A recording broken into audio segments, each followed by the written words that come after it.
es Forlavi y vamos a proseguir con nuestras clases virtuales tratando de darles una mejor explicación del folleto que tienen ustedes, Jesús, su vida y su proyecto. Bien, vamos a ver un nuevo tema, un tema muy importante. Ya en la clase anterior les pude explicar un poco sobre la infancia de Jesús, los sentimientos humanos de Jesús. No olvidemos que Jesús es 100% Dios y 100% hombre.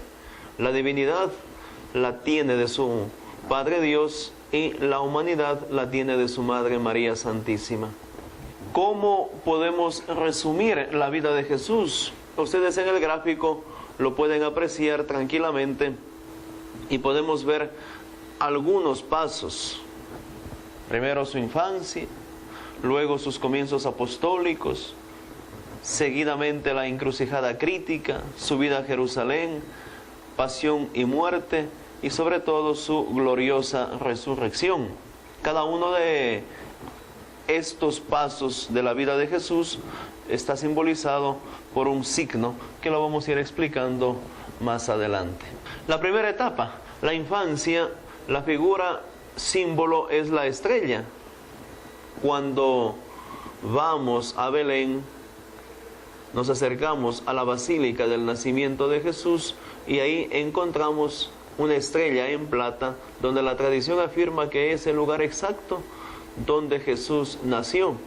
Segunda etapa, los comienzos apostólicos. La figura es la paloma, símbolo del Espíritu Santo. Recordemos que Jesús, cuando fue bautizado en el río Jordán por Juan el Bautista, desciende el Espíritu Santo en forma como paloma.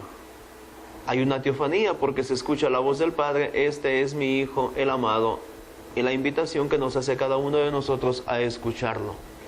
La tercera etapa es la encrucijada crítica. ¿Quién de nosotros no ha tenido momentos álgidos, momentos difíciles?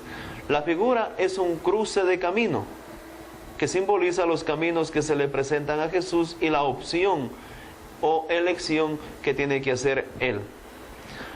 Cada uno de nosotros también en nuestro diario vivir encontramos algunas encrucijadas y debemos tomar una opción. Como hijos de Dios, como creyentes en Cristo Jesús, como miembros de la iglesia, la opción tenemos que hacerla en Él. La cuarta etapa, la subida a Jerusalén. La figura es una flecha que simboliza el anhelo apasionado de Jesús de llegar a su meta, que es que el reino llegue a Jerusalén. Recordemos que Jesús no inicia su vida pública en Jerusalén, por eso será el rechazo de los judíos. La empezará en Galilea, específicamente en Cafarnaúm, lugar donde es Pedro y algunos otros discípulos, Santiago, Juan. La quinta etapa, la pasión, muerte y resurrección, pero sobre todo la pasión y la muerte. La figura es la balanza que simboliza la justicia, a veces una justicia ciega. En el caso de Jesús veremos que es una injusticia tanto en el juicio del poder romano como en el juicio religioso a través del Sanedrín. La sexta etapa es la resurrección, la figura, el hombre con 5 llagas que simboliza al Señor resucitado, con sus señales de victoria sobre el mal y que nos recuerdan las actitudes del Señor resucitado frente a la comunidad. Cada uno de nosotros también tenemos que resucitar en Cristo Jesús, como dirá San Pablo, revestirnos del hombre nuevo. Ahora vamos a explicar en forma más concreta lo que es cada una de estas etapas. Pero antes, pedirles que para los trabajos en grupo y la plenaria, hacer la dinámica de la rueda de la vida de Jesús. Tienen ustedes ahí en la diapositiva y también en el folleto cómo hacer la dinámica de mejor manera. Bien, entonces ahora sí vamos a explicar un poco más detenidamente sobre la primera etapa de la vida de Jesús, que es la infancia. Recordemos que el símbolo es la estrella. Dice el texto bíblico tomado del Evangelio según San Mateo, que vinieron unos magos de Oriente a Jerusalén preguntando: ¿dónde está el rey de los judíos que ha nacido? Porque hemos visto su estrella en Oriente y hemos venido a adorarle. ¿Qué es la estrella? Para estos magos de Oriente, mejor traducido como sabios de Oriente, el nacimiento de una estrella representaba siempre el surgimiento de un hecho apoteósico. Estos sabios de Oriente siguen el nacimiento de esta estrella que se posa en Belén. Pero aquí habrá también un hecho importante en la vida de estos magos, de estos sabios, y es encontrarse con Herodes. Herodes llama a los estudiosos de la Sagrada Escritura y todos ellos sabían bien, como dice el profeta Miqueas en el capítulo 5, versículo del 1 al 2, y tú, Belén de Éfrata, no eres la menor de las ciudades, pues de ti nacerá el Salvador, el Mesías, el Hijo de Dios. Hecho que era conocido por los estudiosos de la Biblia, pero sin embargo no creen. Y por eso Herodes se llena de ira, se llena de cólera y les pide a los magos que vayan en busca de esta estrella, de este rey, no tanto para adorarle como les dirá a los magos, sino para deshacerse de él, como lo veremos en esa persecución, en ese genocidio. Jesús prácticamente toda su infancia la pasó en Nazaret. Tiene que huir de Belén a Egipto. Aquí jugará un papel importantísimo su padre adoptivo José, que es quien acompaña a la Sagrada Familia después de la persecución y después del sueño que tiene José. Bajan a Egipto y de ahí regresarán cuando ya se enteran de que ha muerto Herodes. Pero sin embargo, ante un nuevo rey, familia de Herodes, deciden no volver a Belén y se van a radicar en Nazaret. Qué importante es en estos tiempos de migración que migre toda la familia. Es lo ideal. A veces migra el papá, migra la mamá, y los hijos los dejan al cuidado de los abuelos, de los tíos, o de alguien que por un poco de dinero toma el cuidado de estas criaturas, y como consecuencia de ello es el desamor con el cual crecen estos niños y que a veces los papás quieren compensarlo con cosas materiales. José nos enseña a cada uno de nosotros que hay que estar en las buenas y en las malas, que hay que estar en aquellos momentos duros de la vida acompañando a la esposa, acompañando a los hijos. José nunca los deja solos. Hace pocos días el Papa Francisco nos recordaba en la celebración por la solemnidad de San José que son los padres los primeros llamados a educar a los hijos, pero también recordaba que hay que dejarles tiempo para ellos, tiempo para que hagan sus cosas. No hay que atosigarlos, decía el Papa Francisco. En el texto del Evangelio según San Mateo podemos tranquilamente dar alguna explicación sobre la estrella. La estrella vemos que tiene 5 puntas. La primera punta representa al Padre y al Espíritu Santo, la segunda punta a la familia, la tercera punta a los pastores, que son aquellos que después que los ángeles se les presentan y los invita a que vayan a Belén, ahí van a encontrar a Jesús con su madre.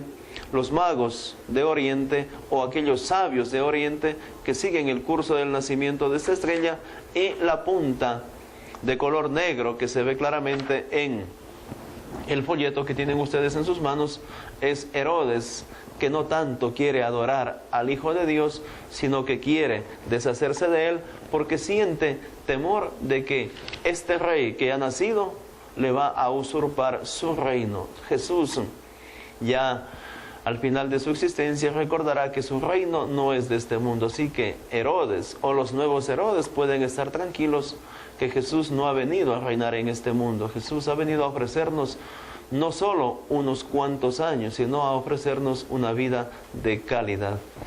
Para el plenario, ustedes tranquilamente pueden compartir las preguntas que han surgido durante esta primera parte de la vida de Jesús.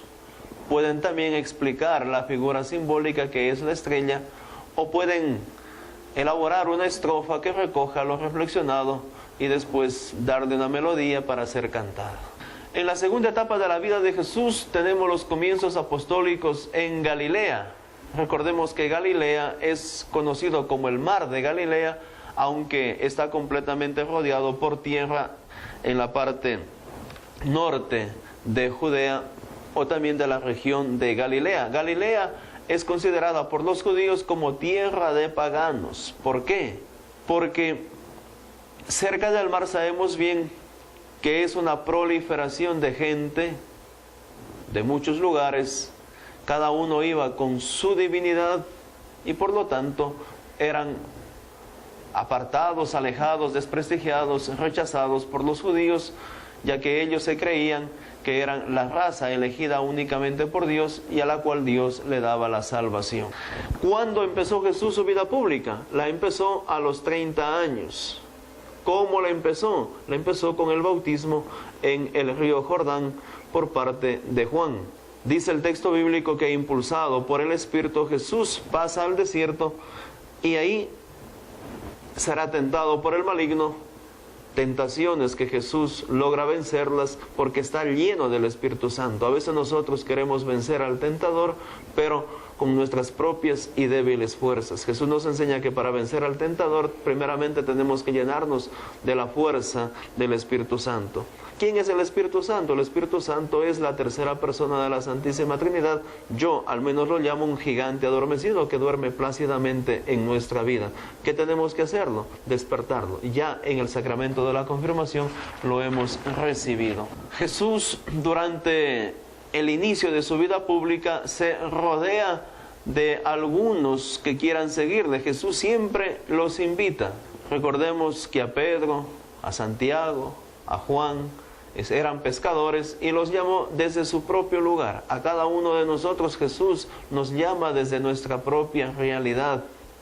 A veces queremos seguir a Jesús, pero desentendiéndonos de nuestra realidad. Jesús te llama desde tu ser profesor, desde tu ser médico, desde tu ser ingeniero, desde tu ser periodista. Desde ahí te llama Jesús y lo importante es que cada uno de nosotros le demos una respuesta concreta.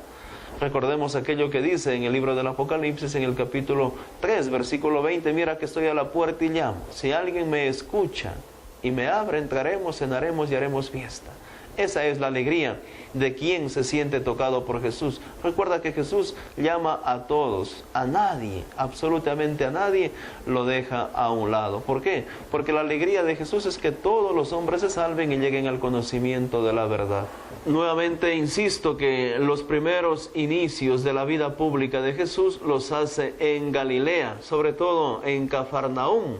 Cafarnaúm es prácticamente la segunda casa de Jesús o durante su vida pública la casa de Jesús, aunque no es la suya, es la casa de Pedro. Ahí realiza Jesús algunos signos, entre ellos devolverle la salud a la suegra de Pedro. También realiza otros signos como curar a algún leproso o algún ciego. Y durante su resurrección Jesús también irá a Galilea. Esa es la invitación que les hacen los ángeles a los discípulos galileos que hacen ahí mirando al cielo. Vayan a Galilea, ahí los espera Jesús. Poco a poco Jesús empieza a retirarse de Galilea y procura salir a otros pueblos extranjeros, entre ellos hacia el norte, hacia Sidón y Tiro. Será también un poco el reclamo que Jesús haga en Jerusalén. Si en Tiro y en Sidón se hubieran hecho los milagros que ven ustedes, desde hace mucho tiempo ya se hubieran convertido. Tenemos el símbolo de este inicio de la vida de Jesús, de la vida pública de Jesús, la paloma, que representa la oración. Jesús durante su vida pública siempre está en continuo diálogo con su Padre Dios. Es la clave para que Jesús no se sienta débil. Y es también la invitación que Jesús nos hace, por eso nos ha dejado la maravillosa oración del Padre Nuestro. También realiza algunos signos. Los evangelistas llamados sinópticos, Mateo, Lucas y Marcos, hablan de milagros. Juan, que es el cuarto evangelista, habla de signos. Recordemos que el milagro es un poco reducido porque ¿quién ha recibido esa gracia extraordinaria sobrenatural de parte de Dios, pero en cambio el signo habla a muchas más personas. También la predicación central de Jesús será el reino de los cielos o reino de Dios. Y para que lo entiendan mejor, Jesús lo habla a través, o lo explica a través de parábolas. El Papa Benedicto XVI, en su libro Jesús de Nazaret, tiene una parte maravillosa que nos explica sobre las parábolas de Jesús. Y sobre todo, pues también en este inicio de la vida pública de Jesús, a cada uno de nosotros nos invita a la misión. Es importante recordar que en la quinta conferencia del Episcopado Latinoamericano, los obispos reunidos en Brasil del 13 al 31 de mayo del año 2007 nos invitaban a que cada uno de nosotros seamos discípulos y misioneros de Jesús. ¿A cuántos no nos encanta la misión? Pero antes de ser misioneros tenemos que ser discípulos. ¿Y quién es el discípulo? Es el que está en contacto con Jesús, el que llega a ser su amigo para posteriormente ser su hermano. Pero no todo es agradable cuando seguimos a Jesús. Tenemos que estar preparados también para las persecuciones. Pedro, a nombre de todos los discípulos, le va a hacer una interrogante a Jesús que al mismo tiempo pareciera que fuera un reclamo. Señor, nosotros que lo hemos dejado todo, ¿qué cosa tendremos a cambio? Y Jesús le responde maravillosamente: Pedro, te ofrezco el reino de los cielos, pero aquí persecuciones. Cuando somos perseguidos por el nombre de Jesús, como lo dirá claramente en las bienaventuranzas el evangelista San Mateo, dichosos los perseguidos, porque de ellos es el reino de los cielos. Para el plenario, pueden ustedes, como en la etapa anterior, compartir las preguntas que se suscitan durante la temática, explicar también la figura simbólica que es la paloma y elaborar una estrofa que recoja lo reflexionado para cantar en el plenario, una estrofa que puede ser de 4 o 5 versos. Continuando, nos encontramos con una de las etapas más importantes, no digamos la más dura, la más crítica, aunque el mismo nombre lo dice, la encrucijada crítica de Jesús, pero Él nos va a enseñar que en toda situación difícil siempre podemos contar con Él. El problema es que nosotros queremos solucionar nuestros problemas con nuestras débiles fuerzas. Dice el texto bíblico del Evangelio según San Marcos: salió Jesús con sus discípulos hacia los pueblos de Cesarea de Filipo, y por el camino hizo esta pregunta a sus discípulos: ¿quién dicen los hombres que soy yo? Ellos le dijeron, unos que Juan el Bautista, otros que Elías, otro que uno de los profetas. Él les contestó: ¿y ustedes, quién dicen que soy yo?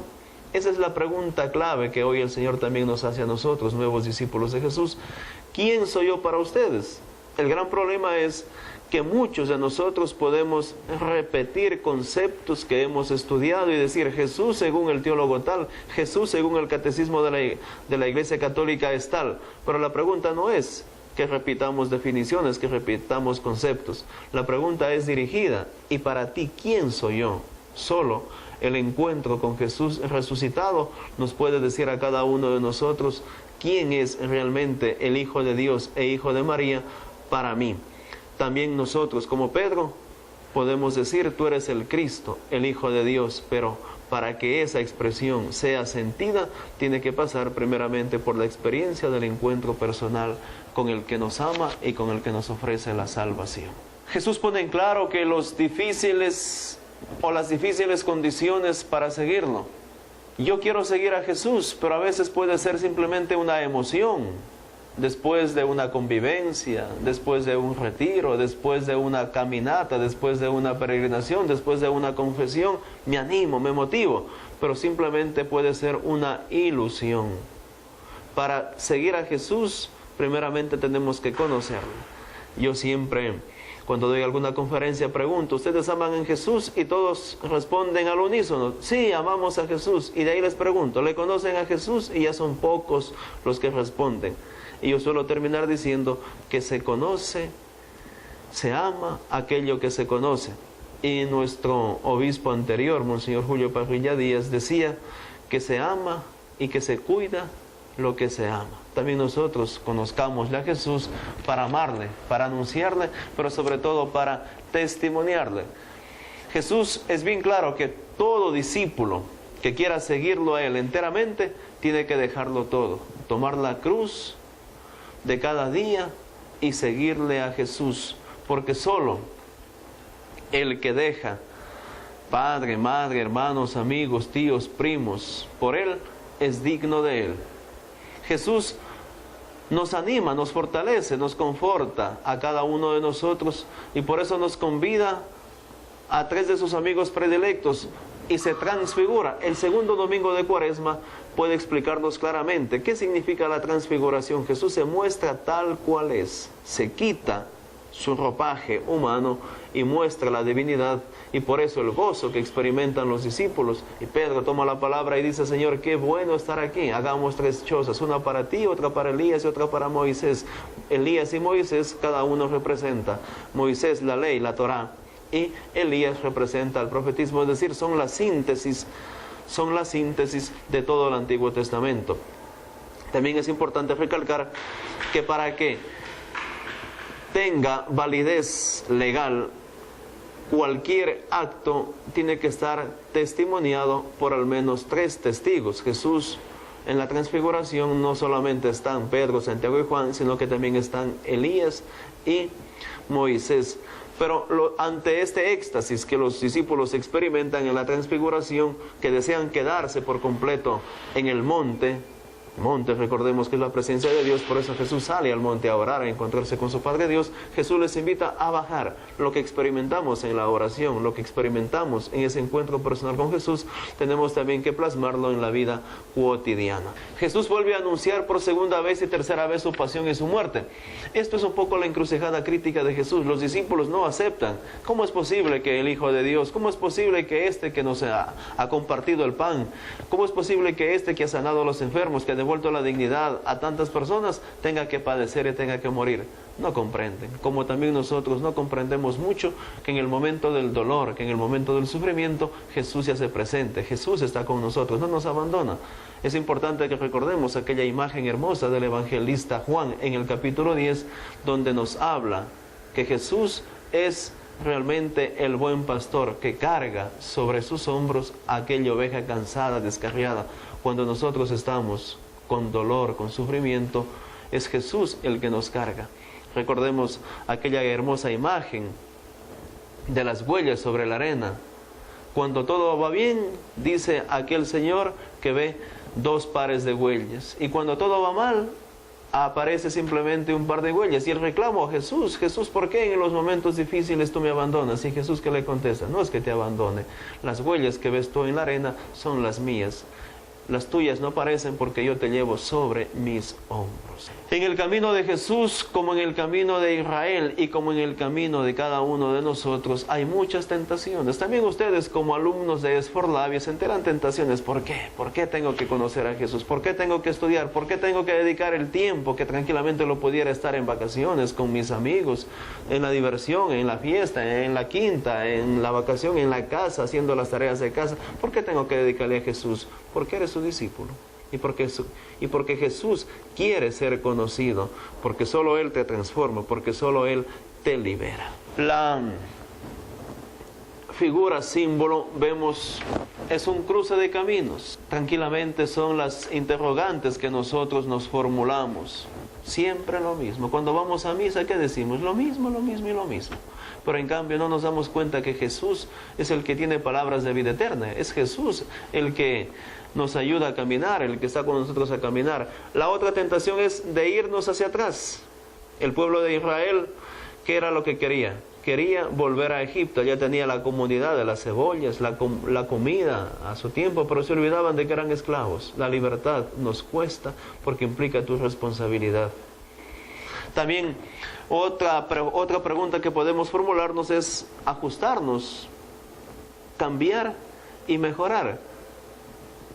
Esto es lo que Jesús nos invita, a cambiar y a mejorar. El encuentro personal con Jesús es el que tiene que llevarnos a ser cada día mejores. Lo peor que podemos hacer es acomodarnos al sistema. Así como vamos, vamos muy bien. Esa es la respuesta que nos damos para tranquilizar nuestra conciencia. Pero así como vamos, vamos bien, pero vamos bien mal. encontrémonos con Jesús. Recuerda que solo Él es el camino, la verdad y la vida. Para el plenario, como en las etapas anteriores, podemos compartir las preguntas estudiadas, explicar la figura simbólica que es el cruce de caminos y también elaborar una estrofa que recoja lo reflexionado para luego ser cantada. La siguiente etapa es la subida de Jesús a Jerusalén. Es una de las etapas más importantes de su vida. La hace voluntariamente, no se acomoda a su propio capricho, aunque en el monte de los olivos Él va a decir: Señor, si es posible, aparta de mí este cáliz, pero que no se haga mi voluntad, sino la tuya. Como ya se acercaba el tiempo en que sería llevado al cielo, emprendió resueltamente el camino a Jerusalén. Como nos damos cuenta, es un camino que Jesús lo hace libremente. Pero conviene que hoy, mañana y pasado siga adelante, porque no cabe que un profeta perezca fuera de Jerusalén. Recordemos que Jerusalén es la ciudad santa. Jesús se lamentará mucho por Jerusalén. Jerusalén, Jerusalén, que matas profetas. Pero sin embargo, Jesús, a sabiendas qué es lo que le va a suceder, acepta la voluntad del Padre. Acepta. ¿Por qué? Porque muere, no por sí mismo, muere por cada uno de nosotros para darnos a entender que después de la muerte hay una gloriosa resurrección. Por lo tanto, esta subida a Jerusalén, más que un camino físico, simbólico, representa este tiempo precioso del recorrido final de Jesús. Quiere y anhela que se llene la mesa del reino, la mesa del Padre, donde todos debemos vivir como hermanos y compartir el pan. Por lo tanto, tenemos que el símbolo para esta etapa es una flecha. La flecha que nos indica el camino que cada uno de nosotros debemos seguir, desde los pobres hacia el reino, para encontrarnos con nuestro Padre Dios. La flecha tiene tres partes: la punta, que nos puede ayudar a entender y recordar el amor que tiene Jesús a su Padre. La parte de atrás de la flecha nos recuerda el amor de Jesús a los pobres, así considerados últimos. Recordemos que cuando vamos al templo es para amar a Jesús, y cuando salimos del templo es para amar a los pobres, que son el rostro visible de Dios. Y la vara de en medio nos recuerda el compromiso de Jesús con el reino. Ahí es donde el Padre reina y los pobres, que lo aman y se aman, cumplen con su proyecto. Para el plenario podemos compartir las preguntas estudiadas, explicar la figura símbolo que es la flecha y elaborar una estrofa que recoja lo reflexionado para ser cantada.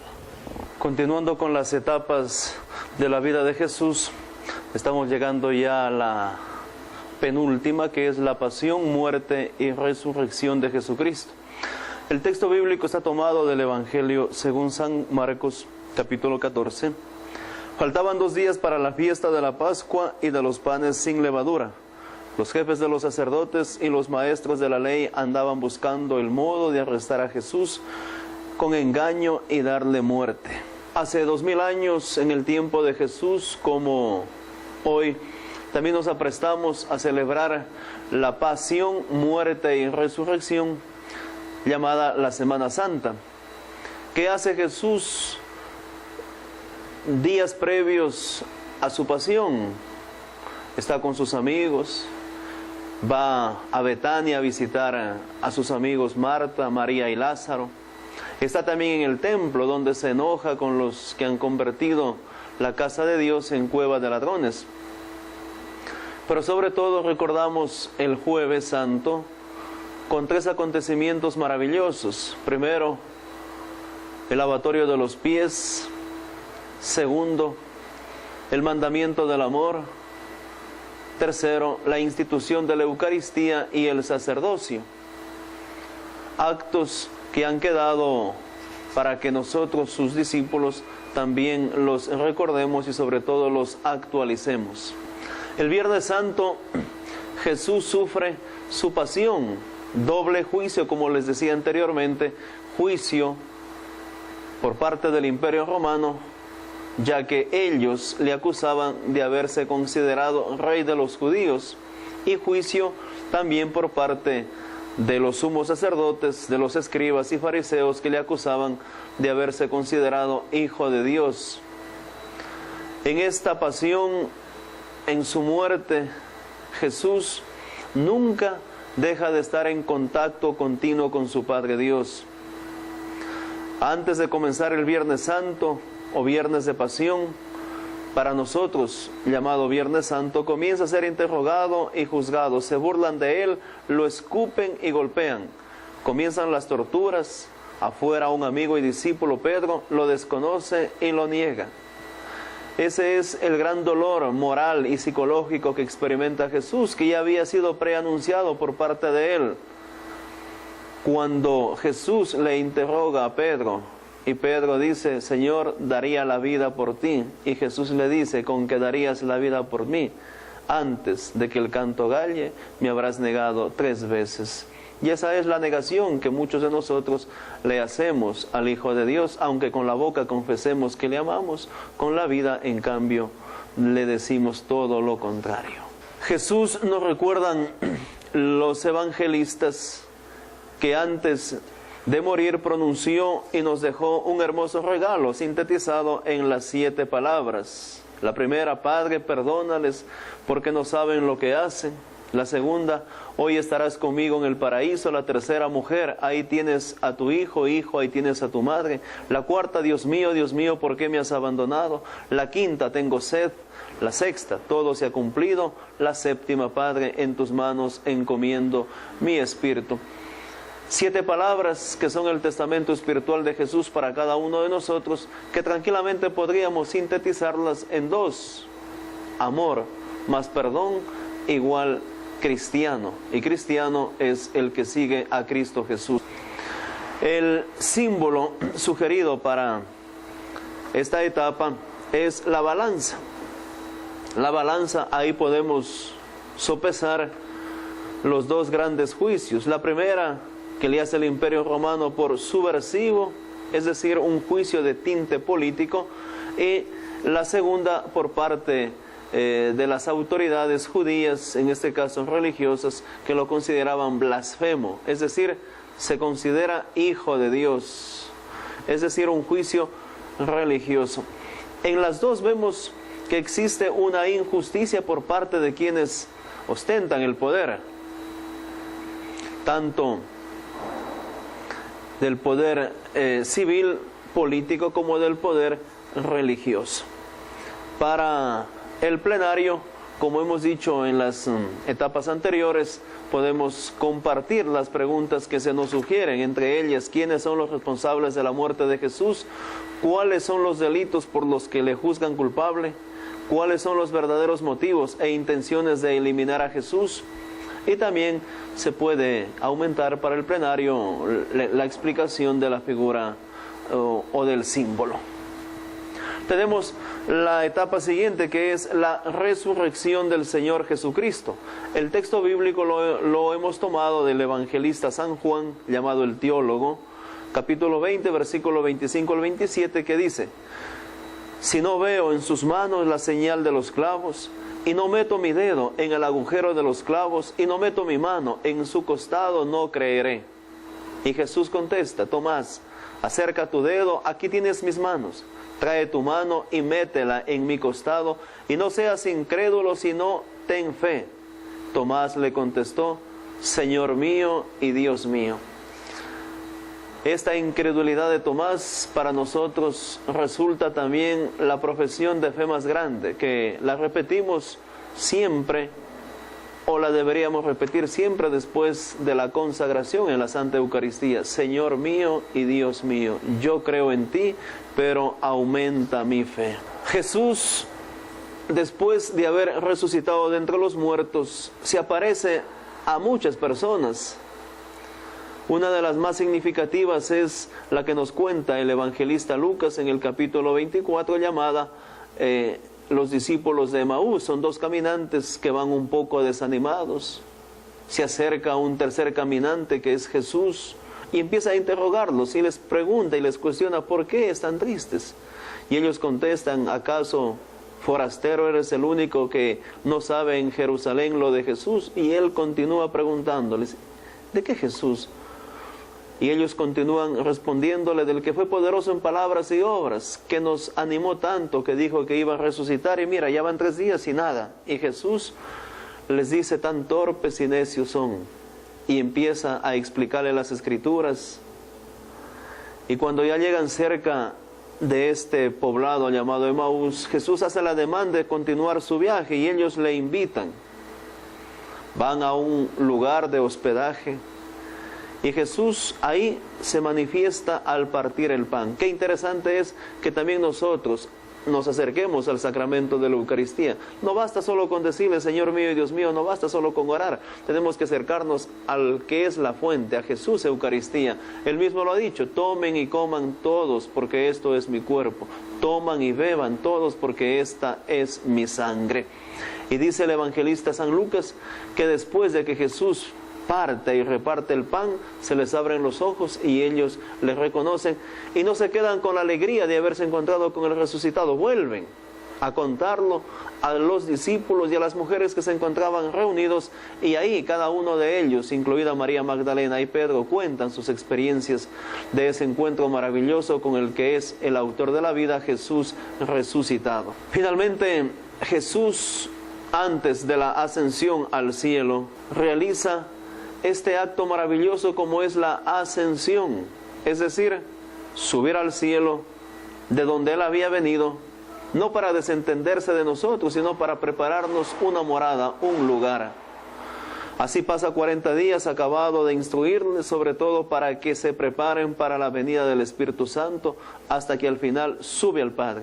Los sacó hasta Betania y alzando sus manos los bendijo, y mientras los bendecía se separó de ellos y fue llevado al cielo. Pero aquí hay un hecho importante, estimados alumnos. No debemos quedarnos solo mirando al cielo, a ese Jesús que se va.